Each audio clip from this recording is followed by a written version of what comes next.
What is going on, everybody? Captain Namco here. So a continued pointer. This time we are using my Extreme Super Mini.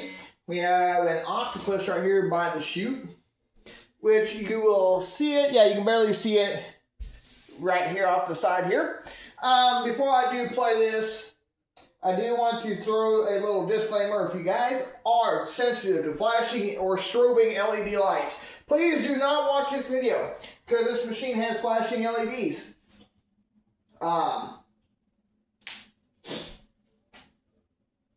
If you should win, the lights flash. As you guys know, anyone who is sensitive to flashing LEDs, it can throw a person into a seizure.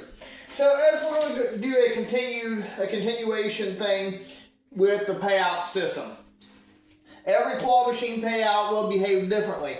You're looking at a mini claw. So this one obviously is going to behave differently. We're going to go for this octopus though.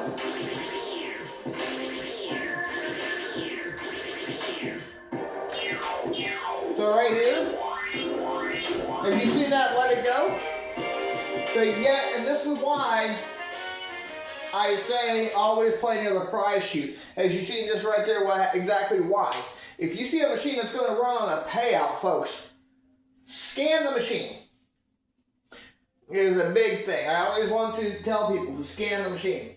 Because honestly, if a machine looks jammed in and you know it has a payout for certain, by all means, take this as a mental note.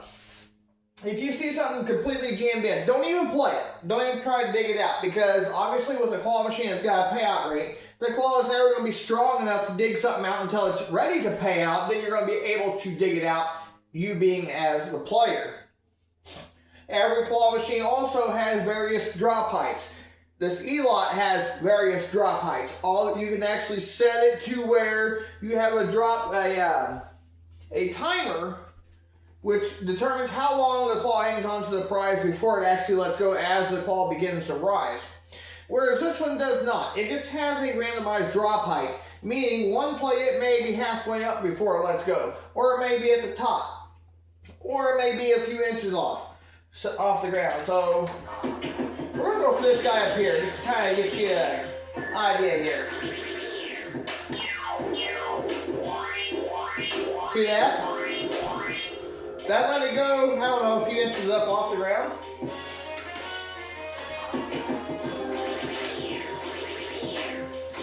See if I can get it to do it again. Again. See that?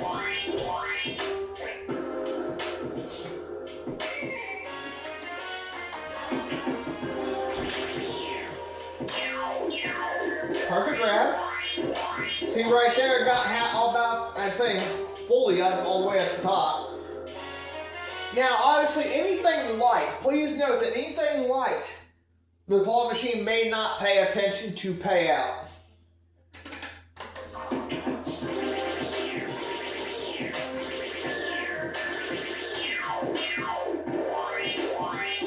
See, like for something like that, you seen how it got to the top. Go for that again. So you notice the lighter stuff, the claw hits the top before it lets go.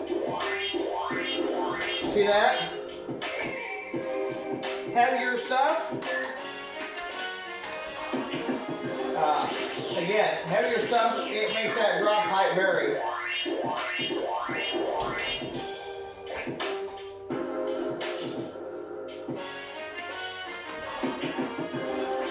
And again with this pink guy, watch this.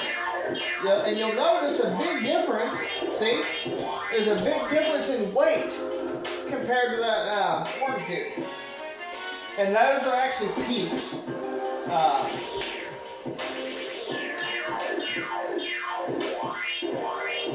That's payout. Right there, that was payout. Now you watch. So now how payout typically works is after the machine pays out, the claw becomes weak again and starts letting go of prizes. And of course, this will continue to do so until the machine is ready to pay out. See that?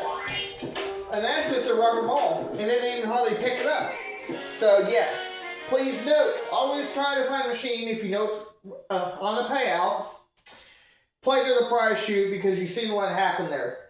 Now, another thing I can offer you before I end this video, as far as tips are concerned, if you do not know that the claw machine is on a payout or if the claw is just simply weak in general, let somebody else play first. And here's why. Because if you can spot how often a claw machine changes a strength, if it even does at all, if you can determine that, that person's loss before you, that previous player before you, their loss will become your gain if you can determine how often the claw changes strength, especially with ones that's on a payout. Now, obviously, skill-based machines would have more of a fixed strength. So, meaning those machines do not run on a payout. They have a constant strength. Whatever it is set at by the operator, that's what it is. So with that said, have a great night, everybody. And as always, before I go, I just want to remind you all, Jesus loves you and God bless. I'm your host, Captain Namco, saying thanks for watching. We'll see you next time.